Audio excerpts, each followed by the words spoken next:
ചില ട്രെയിൻ റൂട്ടുകൾ ദൂരം കുറഞ്ഞവയാണ്, എന്നാൽ ചിലത് ദീർഘദൂരമുള്ളതും. ലോകത്തിലെ ഏറ്റവും ദീർഘമായ റെയിൽവേ റൂട്ട് ഏതാണെന്ന് അറിയാമോ? അതിന്റെ പേരാണ് ട്രാൻസ് സൈബീരിയൻ റെയിൽവേ അഥവാ ഗ്രേറ്റ് സൈബീരിയൻ റൂട്ട്. ചുരുക്കി ട്രാൻസിബ് എന്നും ഇതിനെ വിളിക്കാറുണ്ട്. പേര് സൂചിപ്പിക്കുന്നത് പോലെ ഈ റൂട്ട് റഷ്യയിലാണ്. റഷ്യയുടെ തലസ്ഥാന നഗരമായ മോസ്കോയിൽ നിന്നും റഷ്യയുടെ വിദൂര കിഴക്കൻ ഭാഗത്തെ പട്ടണം വരെ നീളുന്ന ഈ റെയിൽവേ ലൈനിന്റെ നീളം 9289 കിലോമീറ്ററാണ്.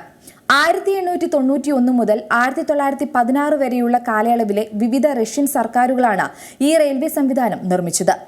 സാർ ചക്രവർത്തിയായ അലക്സാണ്ടർ മൂന്നാമന്റെ കാലത്താണ് ഈ റെയിൽവേയുടെ നിർമ്മാണം തുടങ്ങിയത്.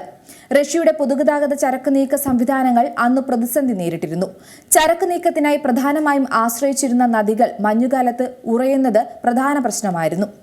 ഇത് ചരക്ക് നീക്കത്തെയും വിപണികളെയും സാരമായി ബാധിച്ചു. അങ്ങനെയാണ് ഈ റെയിൽവേയുടെ പദ്ധതിയിലേക്ക് സാർ ചക്രവർത്തി എത്തിച്ചേർന്നത്. 7 മുതൽ 8 ദിവസം വരെ എടുക്കും ഈ റൂട്ടിൽ യാത്ര പൂർണ്ണമാക്കാൻ. 100 to 99 റോസിയ എന്നിങ്ങനെ പേരുകളുള്ള 2 ട്രെയിനുകളാണ് ഈ റൂട്ടിൽ ഓടുന്നത്. 100-ലധികം സ്റ്റോപ്പുകളും 90-ലധികം നഗരങ്ങളും കടന്നാണ് ഈ ട്രെയിനുകളുടെ യാത്ര നടക്കുന്നത്. ട്രാൻസ് സൈബീരിയൻ റൂട്ടുമായി ബന്ധിക്കപ്പെട്ട ട്രാൻസ് മംഗോളിയൻ, ട്രാൻസ് മഞ്ചൂരിയൻ എന്നിങ്ങനെ റെയിൽ റൂട്ടുകളും പോകുന്നുണ്ട്. ഇരു റൂട്ടുകളും ചൈനീസ് തലസ്ഥാനമായ ബെയ്ജിംഗിലെത്തിയാണ് അവസാനിക്കുന്നത്. ഏറ്റവും പുതിയ വാർത്തകളും വിശേഷങ്ങളും വിരൽ തുമ്പിലറിയാൻ സീ മലയാളം ന്യൂസ് എല്ലാ ഡിജിറ്റൽ പ്ലാറ്റ്ഫോമുകളിലും ലഭ്യം.